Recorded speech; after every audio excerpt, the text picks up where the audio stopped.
我猛抬头，见天上星星拱斗，斗和尘，那是渺渺茫茫，恍恍惚惚，迷迷杂杂，只冲小汉捡去了桂花。一轮明月朝西追，我听也听不见，在那花鼓桥楼上，棒儿听不见那敲，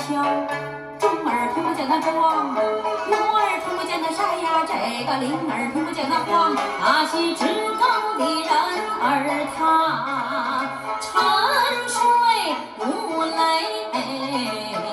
梦入了黄。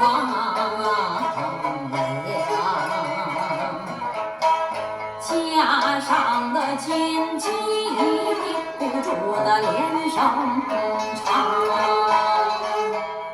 前门开万户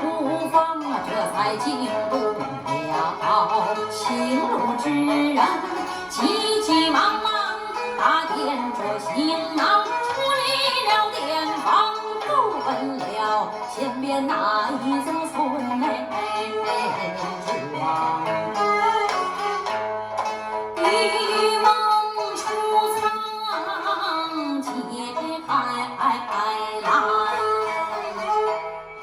拿起了篙，架起了小航，飘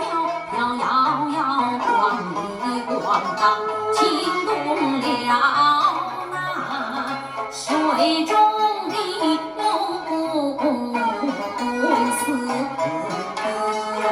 对对鸳鸯是哭得啷啷两翅儿忙，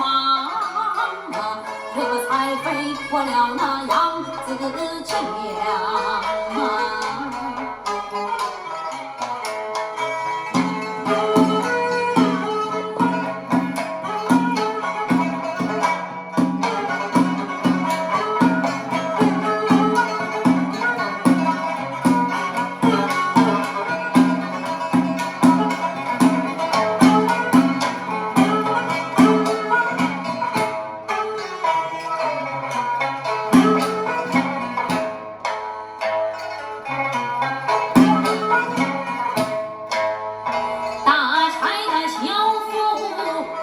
这个高山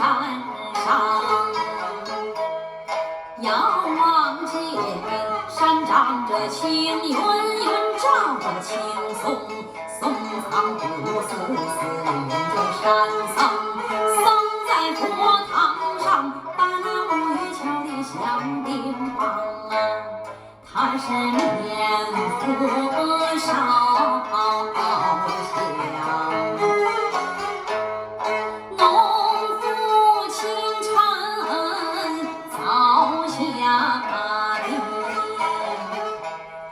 拉过牛，套上犁，你到南挖去耕地，耕得是春种秋收，冬藏必谷，奉上那一分钱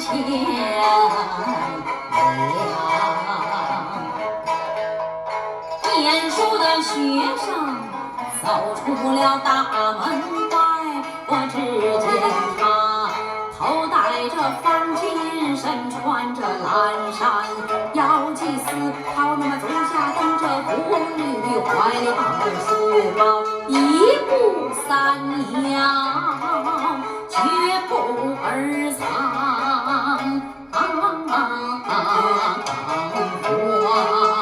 他是走进了这座书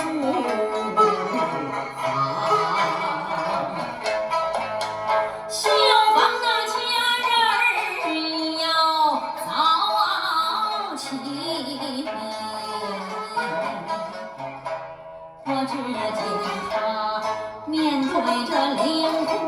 云分两鬓，鬓上戴着鲜花，花枝招展他是巧书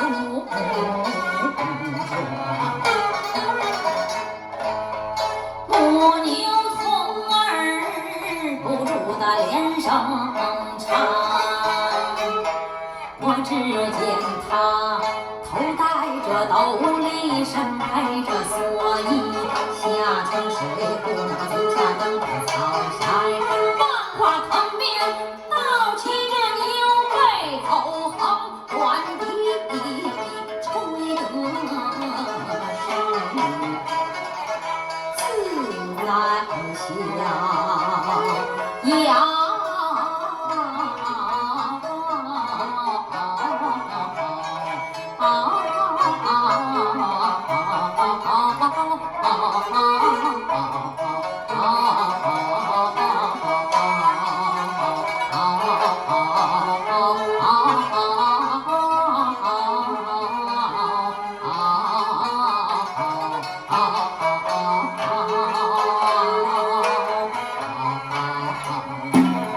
追出来的这个山歌儿是野调不强啊。